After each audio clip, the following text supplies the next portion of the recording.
지난 6월 20일, 21일 금토 1박 2일 안나산 기도원으로 중보기도 수련회를 다녀왔습니다.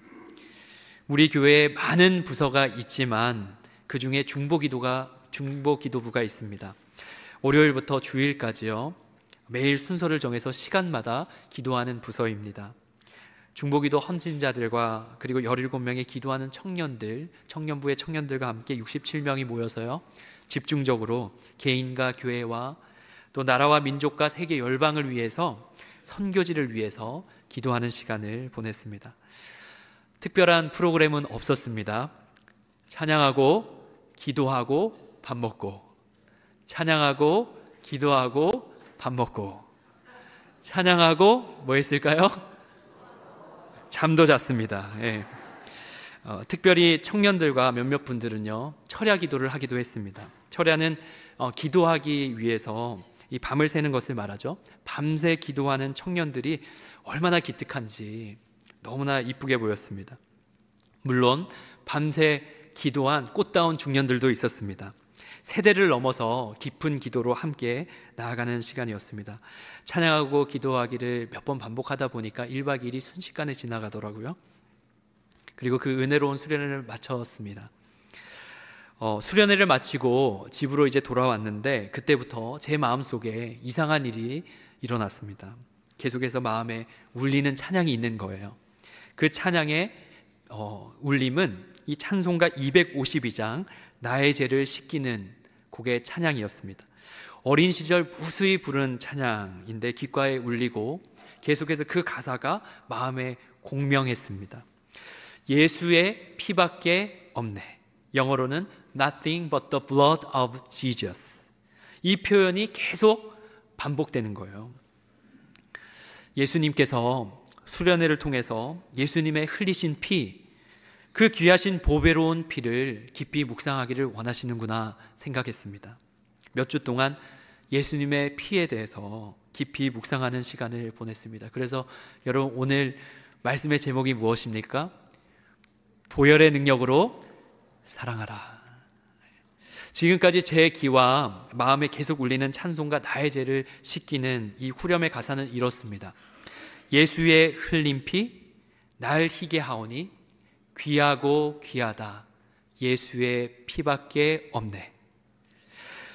이 찬양의 가사를 쓴 로버트 로우리는 이 1826년 펜실베니아 주에서 태어나서 1861년 이 시작한 미국 남북 전쟁 중에 목회를 한 목사님입니다. 전쟁 중이라서 환자를 돌보는 일들이 많았는데 병원 신방을 갔습니다. 그 병원 신방에 하루는 환자를 돌보다가 깜빡 잠이 들었어요. 꿈에서 예수님께서 두 팔을 벌리고 있는 모습이 보였습니다. 그리고 못자국이 난 그 예수님의 두 손에서 피가 철철 흐르는 그 모습을 꿈을 꾸게 된 것이죠. 로버트 목사님은 그 자리에서 일어나자마자 무릎을 꿇고 자신을 위해서 십자가에 피 흘리신 예수님께 감사의 기도를 올렸습니다. 천국까지 우리를 보호하는 것이 무엇인가? 예수의 피밖에 없다라고 하는 고백을 담아서 예수 피의 능력을 선포하는 찬양시를 지었다고 합니다. 이 찬양시의 곡을 담은 것이 나의 죄를 씻기는 이 찬송가입니다. 여러분, 이 찬송곡은요, 예수의 피를 후렴을 제외하고 10번이나 외치고 있습니다. 여러분, 찬송가 후렴 예수의 흘린 피 날 희게 하오니 귀하고 귀하다 예수의 피밖에 없네. 이 고백을 마음에서 한 구절 한 구절 여러분 진심으로 믿고 고백할 수 있습니까? 2000년 전 예수라는 한 인물이 흘린 그 피가 오늘을 살아가는 나에게 진정 귀하게 여겨지고 계십니까? 혹시 예배하는 자리로 나오면서 예수의 피가 나랑 무슨 상관이야 이렇게 생각하는 분은 없으십니까? 예수의 피밖에 없다라고 하는 고백하는 이 찬양의 가사처럼 오늘 말씀을 통해서 예수님의 피, 그 보배로운 피, 곧 한자로 이 보혈, 그 귀하신 예수님의 피가 우리에게 다시 새롭게 다가오는 시간이 되기를 주님의 이름으로 축복합니다. 오늘 우리가 읽은 베드로 전서는요, 사도 베드로가 소아시아 지역의 이 흩어진 나그네를 위한 편지입니다. 베드로 전서 1장 1절을 우리 한 목소리를 같이 읽겠습니다. 1장 1절입니다. 시작. 예수 그리스도의 사도 베드로는 비두니아의 흩어진 나그네. 이 흩어진 나그네가 누구인가? 1절에 보면 지리적으로 본도, 갈라디아, 갑바도기아, 아시아, 비두니아에 살고 있는 사람들이었습니다. 5개 지역 모두 소아시아 지역, 곧 지금의 튀르키예에 위치한 지역입니다. 성경에 보면 사도 베드로가요, 이곳을 방문한 어떤 기록이나 증거가 없습니다. 그럼에도 어떻게 이들을 알고 편지를 한 것일까요? 사도행전 2장에 답을 찾을 수 있는 실마리가 있습니다. 이 지역에 살아간 나그네들과 베드로의 관계를 알 수 있는 부분인데요, 사도행전 2장에는 오순절 성령 강림 사건이 기록되어 있습니다. 그때 오순절 성령의 강림을 받고 나서 사도 베드로가 뜨거운 마음으로 사람들에게 설교를 하기 시작했습니다. 회개하라, 예수 그리스도의 이름으로 세례를 받고 죄사함을 받으라, 그리하면 성령의 선물을 받을 것이다. 이 설교에요, 3,000명이나 회개하고 세례를 받는 놀라운 일이 벌어졌습니다.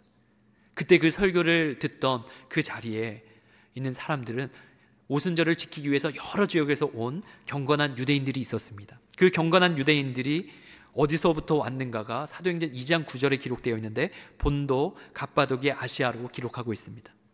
여러분, 사도 베드로가 직접 그곳을 방문한 것은 아니지만 설교를 듣고 회개하고 세례받은 이들이 자신의 살던 곳으로 흩어져서 교회 공동체를 이루며 살았던 것입니다.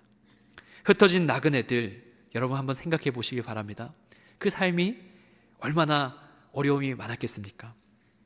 예수님을 믿는다는 이유로 박해받고 고난당하는 시대였습니다. 초기 1세기 그리스도인들이 겪은 박해를요, 2 종류로 우리는 이해할 수 있습니다. 첫 번째는 위로부터의 박해입니다. 로마 제국의 대박해로 이 제국 전역에 일어난 박해를 의미합니다. 2번째는 옆으로부터의 박해입니다. 이웃으로부터의 박해입니다. 유대 출신의 그리스도인들은 같은 유대 공동체로부터 예수를 믿는다는 이유로 핍박을 받았습니다. 이방인 출신의 그리스도인들은 자신이 속한 이방 문화와 또 사회적 관계로부터 단절과 소외를 받는 핍박을 받았습니다. 그리스도인들을 적대시하는 그런 상황을 잘 알려주는 이 초기 교부의 문서 내용이 있습니다. 제가 읽어드리겠습니다. 티베르 강이 범람하여 수해가 발생하거나 나일 강이 말라 농사에 지장이 있거나 하늘이 비를 내리지 않거나 땅이 곡식을 내지 않거나 기근이 닥치거나 전염병이 창궐하거나 하면 그들은 외칩니다. 그리스도인들을 사자에게 보내라. 이 로마 제국 아래에서 티베르 강은 이 로마 지역에 흐르는 강을 얘기합니다. 나일강은 애굽이죠. 로마 제국의 전역에 사람들에게 안 좋은 일만 생기면 어떻게 반응하느냐. 그리스도인들을, 여기서 사자는 메신저가 아니에요, 라이언입니다. 동물의 사자밥이 되도록 그들을 보내라고 핍박했던 것이죠. 베드로 전서가 쓰인 시기를 보니까 위로부터의 박해인 64년경 네로의 박해나 250년경의 데키우스 황제의 대박해와 같은 이 로마 전역에서 일어난 대박해를 경험한 것은 아니었습니다. 그 근거는요, 베드로 전서의 내용을 살펴보면 권세자들에 대한 순종, 인간이 만든 제도에 대해서 인정하라는 말씀을 하고 있기 때문입니다. 왕을 존대하라고 말씀합니다. 로마 제국의 대박해가 시작된 것은 아니지만 네로 황제의 대박해가 일어나기 그 직전, 그 무렵에 사도 베드로는 흩어진 나그네들에게 편지를 썼던 것으로 보입니다. 위로부터의 박해가 본격적으로 시작되기 전에 이미 존재했던 옆으로부터의 박해, 옆으로부터의 고난을 받고 있던 이들에게 보낸 하나님의 메시지였습니다. 사랑하는 여러분, 미국에서 이민 와서 나그네로 살아가는 삶은 어떻습니까? 위로부터의 박해는 아니지만 옆으로부터의 박해와 어려움들이 있습니다. 같은 한국인에게 오히려 더 상처받고 냉대를 받는 일들이 있습니다. 예수님을 믿지 않는 이들로부터 냉대와 소외를 받기도 합니다. 뿐만 아니라 예수님을 함께 믿는데 서로의 관계에 어려움이 생겨서 마음의 생채기를 남는 경우도 있습니다. 흩어진 나그네의 삶에 이런저런 쉽지 않은 일들이 일어납니다. 여러분, 고단한 나그네의 삶을 살다 보면요, 여러 변화가 있는데 우선 외부적인 어려움이 계속 지속되다 보면 나와 나 자신의 관계에 이 정체성에 혼란이 옵니다. 나 자신이 한없이 초라하게 느껴지는 것이죠. 또한 나와 타인 그리고 이웃과의 관계에도 전과 다르게 방어적으로 변합니다. 방어적인 그런 태도가 생기면서 관계에 대한 두려움이나 불안이 생기기도 합니다. 여러분, 나그네의 삶을 산다는 거 쉽지 않으시죠? 삶이 평안할 때는 모르지만 삶이 조금 어려우면요, 마음의 여유가 사라집니다. 누군가에게 곁을 내어주는 일도 쉽지 않는 그런 일이 나그네의 삶에 많이 있습니다. 여러분, 그런 나그네의 삶을 살아가는 이에게 오늘 사도 베드로는 반드시 너희가 누구인지를 기억하라고 말씀합니다.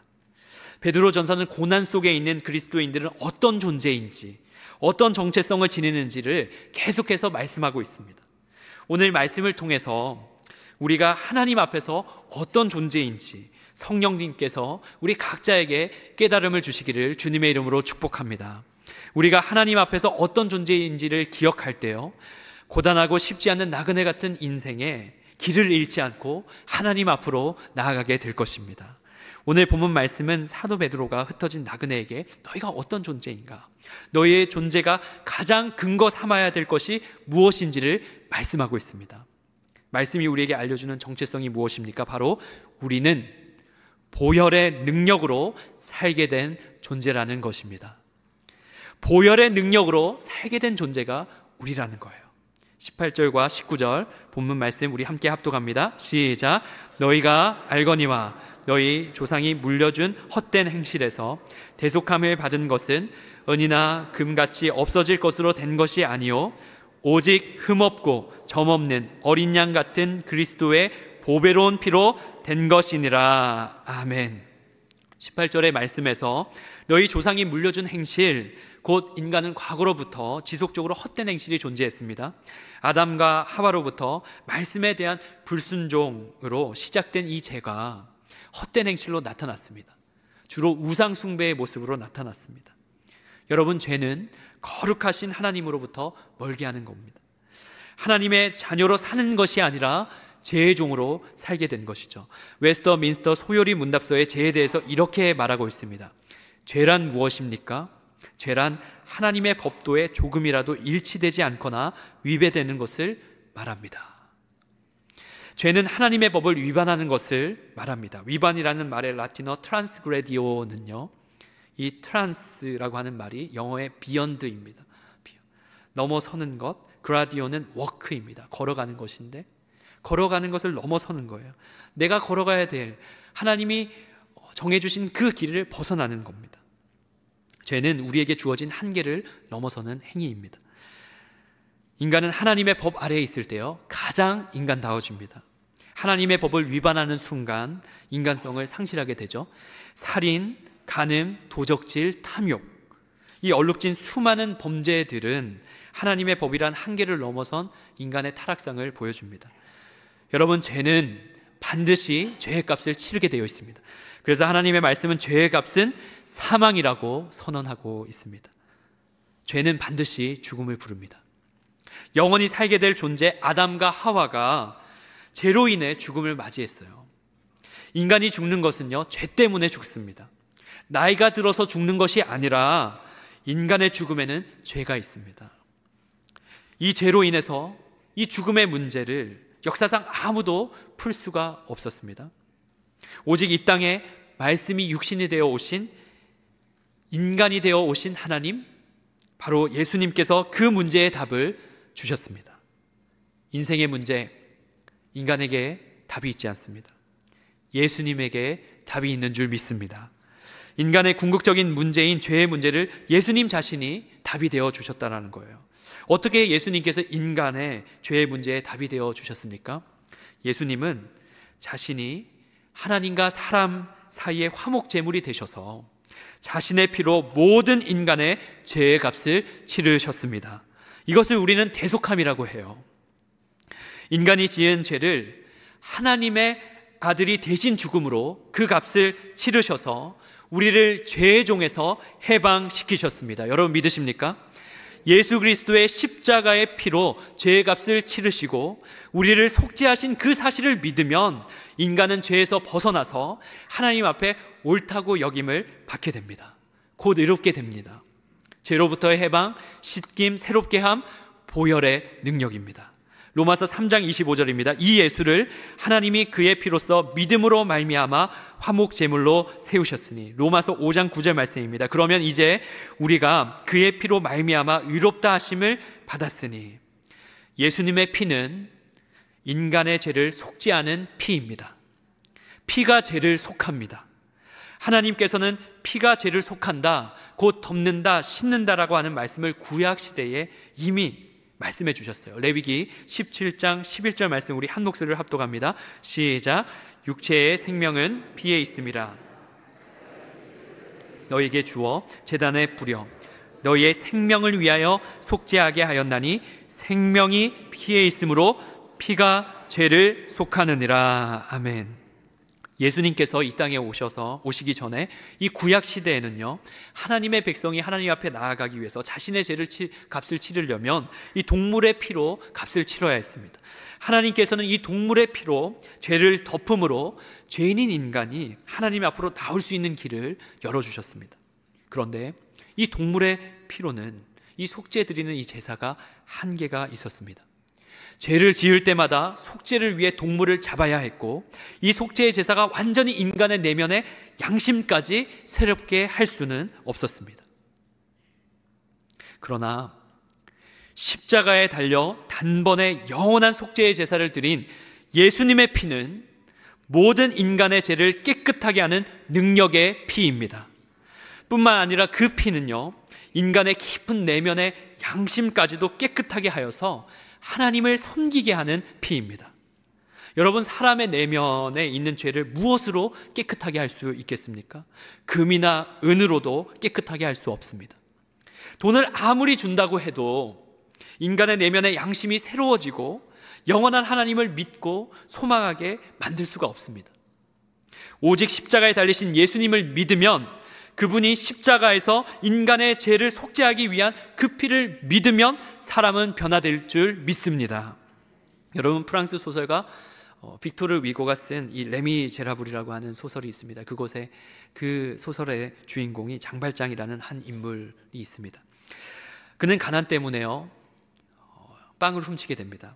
누님과 7명의 조카를 먹이기 위해서 빵 하나를 구해야 되는데 그걸 살 돈이 없는 거예요. 그래서 빵집에 가서 빵 하나를 훔치게 돼요. 빵 하나 훔쳤습니다. 그런데 그 일로 붙잡혀서 19년간 감옥 생활을 하게 됩니다. 19년 동안 감옥 생활을 하면서 자신의 이름을 다 읽고 24601, 24601이라고 하는 재수의 번호의 정체성을 가지고 살아갔습니다. 19년의 시간이 흘렀습니다. 감옥 생활 후에 출소를 하게 되었는데 갈 곳이 없어서 한 성당에 머물게 되었습니다.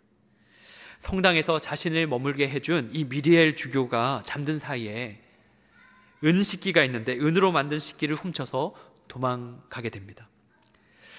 이 은식기를 팔면 돈을 구해서 새로운 삶을 살 수 있을 거라고 믿었어요.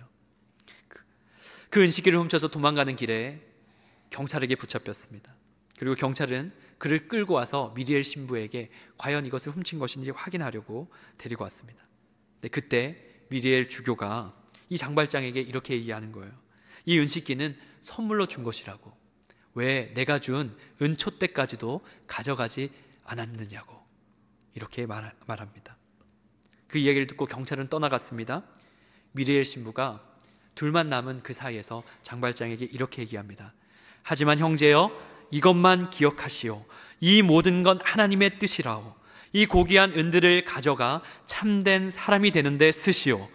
그분의 고난과 피로써 하나님께서 당신을 어둠에서 구했으니 내가 당신의 영혼을 하나님께 드리리이다. 예수님께서 왜 죽으셨는가? 미리엘 신부는요, 장발장을 어둠에서 건지기 위해 예수님이 죽으셨다는 걸 말합니다. 미리엘 신부는 은을 훔쳐간 장발장의 진정한 삶의 변화는 바로 그분의 고난과 피로 가능하다라는 것을 말하고 있는 거예요. 은과 금은 잠시 이 세상에서 나의 편함을 위해 필요할진 모릅니다. 그러나 진정한 인간의 그 근본적인 죄의 문제는 오직 예수님의 피로 가능합니다. 장발장은 그 사건으로 변화되었어요. 회개한 것이죠. 그는 자신이 살아갈 방향을 찾습니다. 그리고 19년에 이 재수의 정체성을 다 훌훌 털어버리고 마들렌이라고 하는 이름을 가진 이 시장이 되어서 사람들을 많이 돕는 선한 사업을 많이 하는 시장이 됩니다.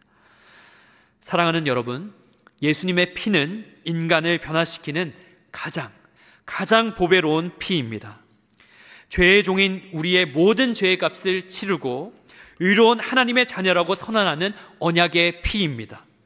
우리가 죄를 짓고도 여전히 회개하며 주님 앞에 나아갈 수 있는 것은 영원히 모든 죄를 깨끗이 씻을 수 있는 2000년 전에 그 골고다에서 흘리신 예수님의 피 때문에 가능한 줄 믿습니다. 여러분, 보배로운 예수님의 피의 값으로 살게 된 존재가 바로 나 자신이라는 것을 기억하시기를 바랍니다. 여러분, 소중한 물건을 사려고 할 때 그만한 값을 치릅니다. 일본에 유명한 클래식카가 있습니다. 닛산의 피가로라고 하는 올드카인데요. 혹시 여기 3부 예배에 있으신 분 중에 우리 집에 닛산 피가로 있다 하시는 분 있으신가요? 저는 이 차를 잘 모르지만 기사를 읽으면서 놀랐습니다. 1991년에 출시된 이 차가요, 당시 기준에는 187만 원, 미국 달러로 얼마냐면 12,500불 정도 됩니다. 1991년도에 그 정도 되는 가치의 차였던 것이죠. 1부, 2부에 제가 부탁드렸는데 제가 이제 얘기하면 놀라셔야 됩니다. 이 차가요, 최근에 레트로 감성이 그 인기가 지금 돌면서 경매 낙찰가로 놀라셔야 됩니다. 51,750달러에 팔렸습니다. 할렐루야. 이걸 짜고 치는 뭐라고 하죠? 네. 여러분 한번 생각해 보세요. 33년 된 차입니다. 오래된 차예요. 어떻게 33년 전에 12,500불이 되는 차가 최근에 51,750불이나 될 수 있을까요? 5배나 올라갈 수 있을까요? 여러분, 소비자가 그만한 가격으로 값으로 보아서 그렇습니다. 여러분, 제 차가 24년 되었는데 기대하고 있습니다. 여러분, 우리는 어떤 값을 치르고 하나님의 자녀가 되었습니까? 돈으로 환산할 수 없는 하나님의 아들 예수님의 피값을 치르고 산 존재가 되었습니다. 세상이 무엇이라고 해도 예수님 믿고 사는 사람들의 그 보혈의 능력으로 살게 된 존재이고, 그 인생의 값은요, 예수님의 피의 값입니다. 여러분, 그만큼 우리를 하나님이 얼마나 사랑하시는지, 그의 아들의 피의 값을 치르시기까지 우리를 건져내셨다는 거예요. 여러분, 하나님의 사랑은 너무나 놀랍습니다. 죽을 수밖에 없는 죄인이 이 보혈의 능력으로 죄에서 해방되어서 하나님의 자녀가 된 것은 이 하나님의 놀라운 사랑이자 은혜인 것입니다. 이 사랑과 은혜로 보혈의 능력을 경험한 사람들에게는 크게 두 가지의 변화가 있습니다. 첫 번째는요, 하나님을 신뢰하는 자가 됩니다. 하나님을 신뢰하는 자가 돼요. 죄의 본질은 하나님을 불신하는 겁니다. 믿지 않음이 죄예요. 여러분, 저를 따라해 보시겠습니까? 믿지 않음이 죄다. 하나님의 말씀을 지키지 않는 것은요, 정말 하나님을 믿지 않아서예요. 신뢰하지 않음에서 비롯되는 겁니다. 그런데 우리가 예수님의 보배로운 피를 깊이 생각해보고 하나님 아버지가 그의 아들에게 행한 일들을 곰곰이 따져서 생각해보면요, 우리는 하나님을 신뢰할 수밖에 없습니다. 본문 20절에서 21절 말씀 우리 함께 다시 한번 합독하겠습니다. 시작. 그는 창세전부터 미리 알린 바 되신이나 이 말세에 너희를 위하여 나타내신 바 되었으니 살리시고 영광을 주신 하나님을 그리스도로 말미암아 믿는 자니 너희 믿음과 소망이 하나님께 있게 하셨느니라. 아멘. 20절의 말씀에 의하면 그라고 지칭하는 분은 예수님을 말합니다. 예수님은 창세전부터 존재하셨어요. 성부, 성자, 성령 삼위 하나님은 태초부터 존재하셨습니다. 역사 속에서 삼위 하나님은요, 자신의 모습을 점진적으로 우리에게 보여주셔서 우리가 그분을 인식하도록 하셨습니다. 그 과정 속에 하나님은 언제나 그분이 하셨던 것은, 그분의 약속은 언제나 신실하게 지켜졌다는 거예요.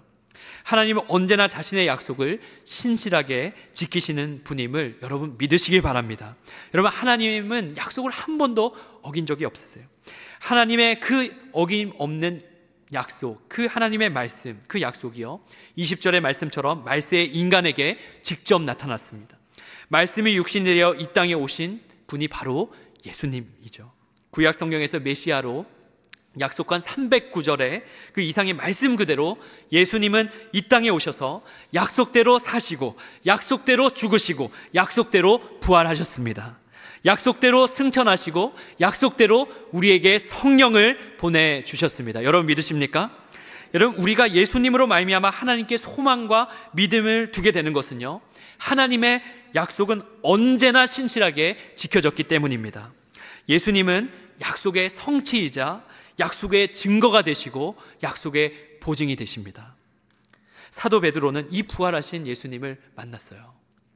십자가에서 피 흘려 분명히 죽었는데, 그 빈 무덤에 찾아가서 그 죽음이 사라진 것을 보았는데, 그 예수님, 부활하신 예수님을 실제로 갈릴리 바닷가에서 만났습니다. 예수님께서 말씀하신 대로, 약속하신 대로 살아나셨습니다. 이 예수님이 정말 하나님의 아들이시구나, 예수님을 따르면 영원한 생명을 얻는구나라는 것을 경험하게 된 거예요. 부활의 실제를 보았습니다. 예수님의 모습을 만나면서 이 사도 베드로는 정말 예수님을 살리신 하나님은 존재하신다, 오직 하나님께 믿음과 소망이 있다라는 걸 고백할 수밖에 없었던 것이죠. 여러분, 그런데 이렇게 변함없으시고 약속을 신실하게 지키시는 하나님의 존재를 우리가 인식하면서도 우리는 때때로 그 하나님을 신뢰하지 못할 때가 있습니다. 죄에 넘어질 때가 있습니다. 우는 사자처럼 삼킬 자를 찾는 이 유혹자, 시험하는 자가 삶을 뒤흔들 때가 있습니다. 반복적인 죄로 넘어지고 쓰러지는 여러 상황 속에서 정죄감이 가득 차는 상황도 있습니다. 여러분, 그럴 때마다 우리는요, 다시 하나님을 신뢰하기 위해서 우리에게 임한 보혈의 능력을 기억해야 합니다. 이 일이 어떻게 가능할까?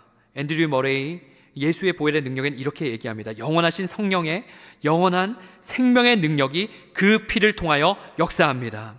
그리스도로 말미암아 그의 피에 끊임없이 깨끗이 씻는 역사 속에 마음이 늘 거할 수가 있는 것입니다. 여러분, 예수님의 피로 속죄함을 받는 이에게는요, 성령님께서 거하십니다. 여러분 믿으십니까? 예수님의 보배로운 피를 통해서 성령님이 일하십니다. 또한 성령님은 증언하세요. 예수께서 흘리신 피를 봐라. 그 피는 너를 살리기 위해서 치른 값이자 죄와 사망을 이긴 승리의 피이다 라고 끊임없이 지속적으로 증언하십니다. 요한일서 5장 7절에서 8절 말씀입니다. 증언하는 이가 셋이니 성령과 물과 피라. 또한 이 셋은 합하여 하나이니라. 보혈의 능력으로 속죄함을 받아서 내 안에 계신 예수의 영 성령님께서 우리를 어떠한 죄의 공격으로부터, 유혹으로부터 건져내어서 날마다 하나님을 신뢰하도록 우리를 인도하실 것입니다.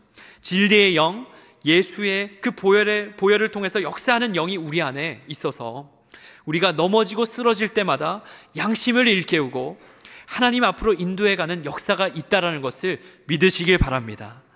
보혈의 능력을 경험한 사람들이 이러한 변화가 일어난다는 거예요. 두 번째는요, 보혈의 능력을 경험한 사람은 이웃을 사랑할 수 있는 존재가 됩니다. 22절 말씀 우리 합독하겠습니다. 시작. 너희가 진리를 순종함으로 너희 영혼을 깨끗하게 하여 거짓이 없이 형제를 사랑하기에 이르렀으니 마음으로 뜨겁게 서로 사랑하라. 아멘. 예수님의 보혈은 영혼과 양심을 깨끗하게 하는 능력이 있습니다. 한번 보혈의 능력으로 속죄함을 받아서 하나님의 자녀가 된 것으로 끝나는 것이 아니라요, 지속적으로 성령님께서는 예수님의 보혈의 능력으로 우리의 죄와 잘못된 습관을 변화시켜 나가십니다. 죄를 짓고 그것이 끝이 아니라 회개할 때마다 보혈로 씻김받고 우리의 마음을 변화시키셔서 하나님을 섬기게 하십니다. 히브리서 9장 14절입니다. 합독합니다. 시작. 하물며 영원하신 성령으로 말미암아 흠없는 자기를 하나님께 드린 그리스도의 피가 어찌 너희 양심을 죽은 행실에서 깨끗하게 하고 살아계신 하나님을 섬기게 하지 못하겠느냐. 아멘. 예수님의 피, 보배로운 피는요, 우리의 양심을 변화시키는 피입니다.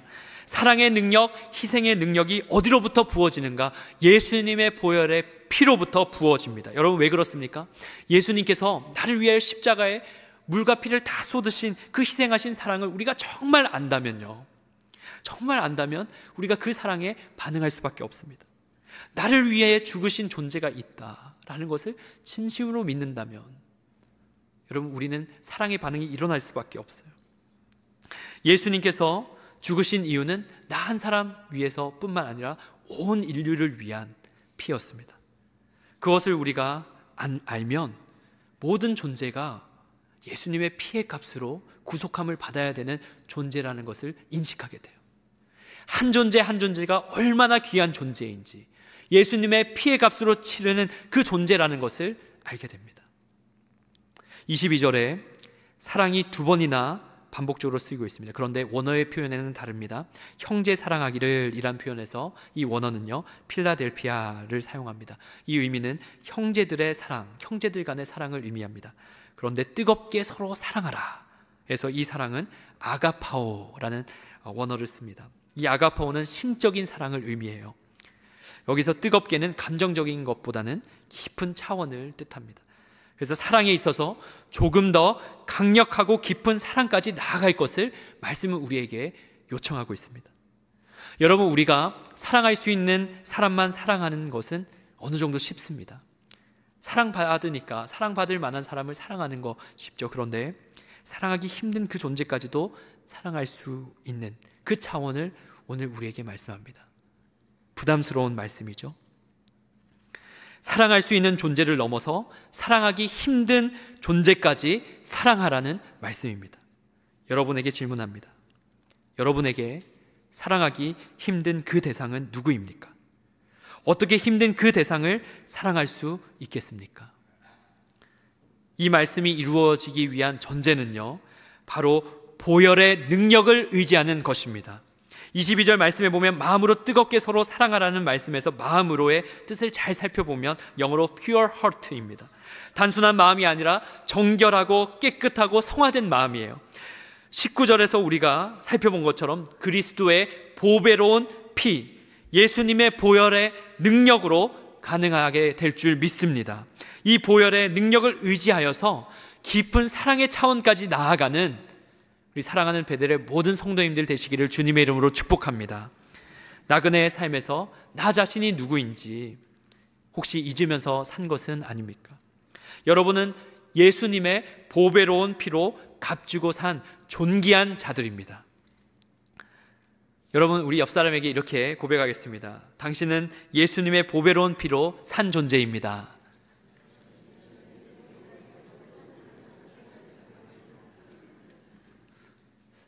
그렇게 생각 안 하시는 것 같아요. 다시 한번 고백하겠습니다. 당신은 보배로운 피로 산 존재입니다.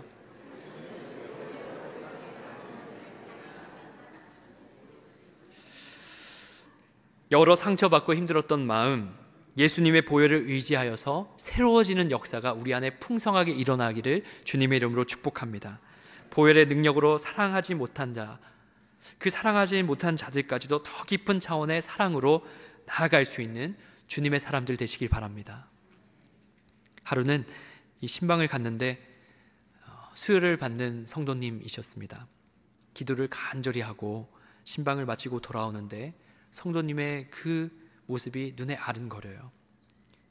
육체도 피가 모자라면 수혈을 받는데 우리의 병든 영혼에 예수님의 보혈의 피로 채워서 죄의 문제를 해결받고 영원히 살게 되었다는 것을 묵상하게 되었습니다.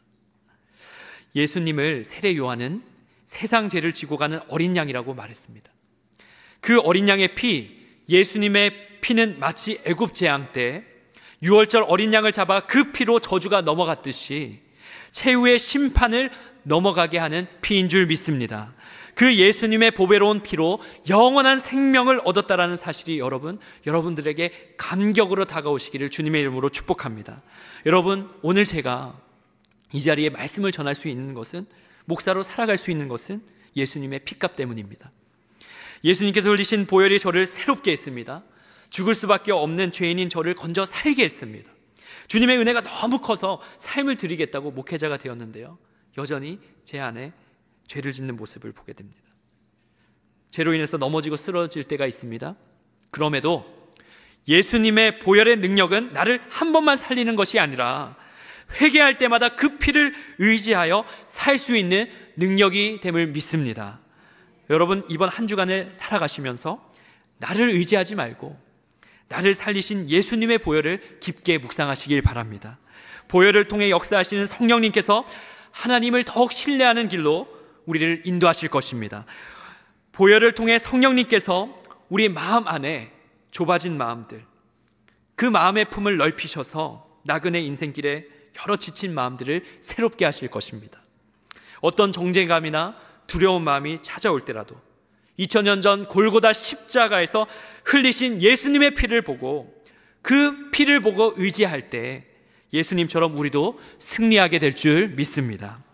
한 주간의 삶 속에서 보혈의 능력으로 하나님을 신뢰하고 이웃을 사랑하는 우리가 되기를 예수님의 이름으로 축원합니다. 기도하겠습니다.